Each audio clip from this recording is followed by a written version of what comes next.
Well, good afternoon. It's the day after Thanksgiving. It's a beautiful day. We come outside to discover we're in a whole new world. It's different. In this world, we operate on the assumption that there's an abundance of things. Right now, there's an abundance of wind. It is very cold. So my goal today on the adventures of Conrad von Supertramp is, in my quest for excellence, to find ways to improve my value add to those who enjoy and follow what I do. As I try to teach success in a way that a lot of success coaches don't do, which is to provide it through the University of Freedom and teach people how to access the kind of wisdom, knowledge, ideas that they need to be successful and find their ultimate self, to define who they truly are. And I do that through an industry I call Supertramp Industries, and specifically Supertramp Coaching. I do these through a process that I do for myself and have found to work for me in my life, and I share them through free and open resources to other people. And I'm always looking to share these things with as many people as possible. And so I'm setting the goal to share living in your imagination and its healing ability and its ability to help you set goals and achieve them by giving away 100 hours of free coaching.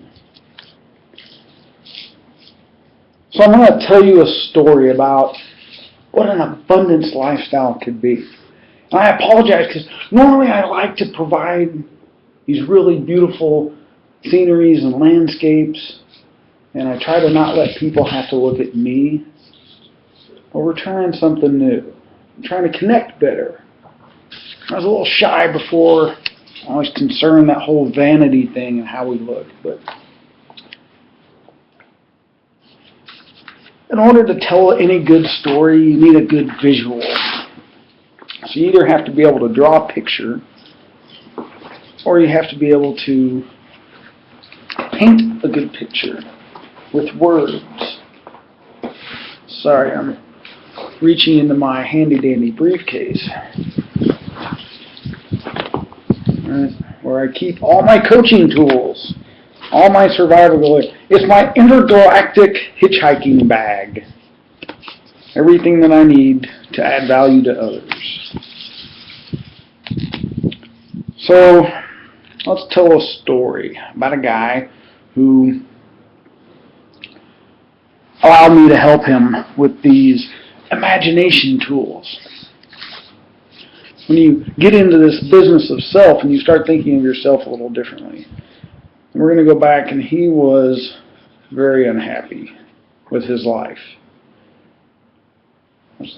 Debt was a problem, money was a problem. It was always finances, finances, finances, never enough to do enough.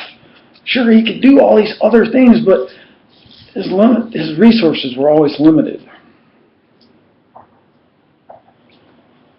So he set the intention to figure out how to garner, how to get unlimited resources so that he wasn't restricted, that he could grow to be like the biggest, baddest, awesomest self that he could.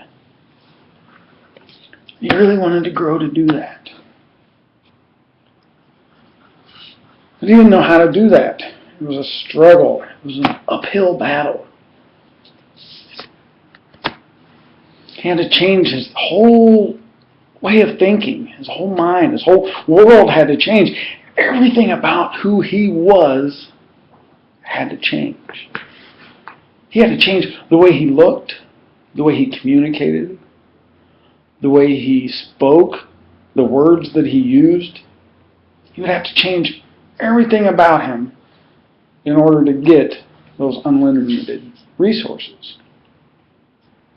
And the number one change had to be an abundance mentality. He had to stop believing that anything was not possible.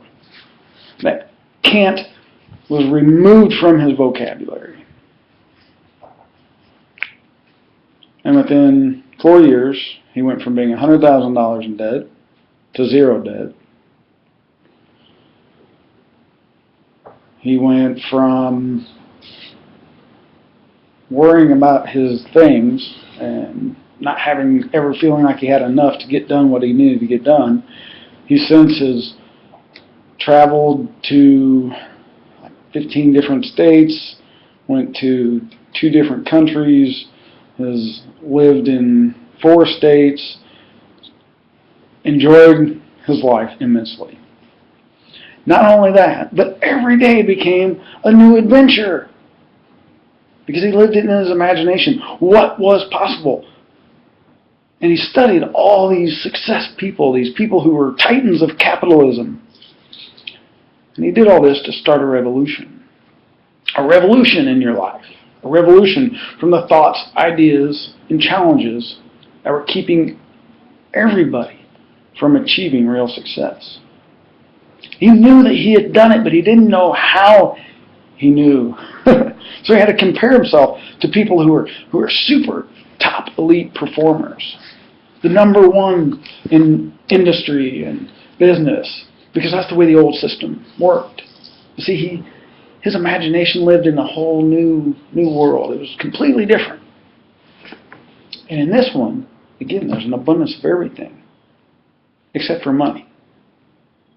See, money doesn't exist. It doesn't matter. If you cease to believe it's worth something, it ceases to have value. Right? I mean, gold has no value if we don't say it does. So if I don't see any value in it, it ceases to have value to me. And he imagines this world, and he paints the world and develops his imaginary world of how he wants to see things, this friend of mine. And then he begins to see them come to reality. He starts seeing that it really is free everything. He furnished his apartments for free. There's plenty of resources. People just, I got this extra here, do you want it? Okay, yeah, sure, I'll take that. That's what I need. No problem. Awesome. So what if everybody on the planet operated under that assumption? What if you operated as my friend did? Traveled the country, furnished your apartments, got everything you needed because there's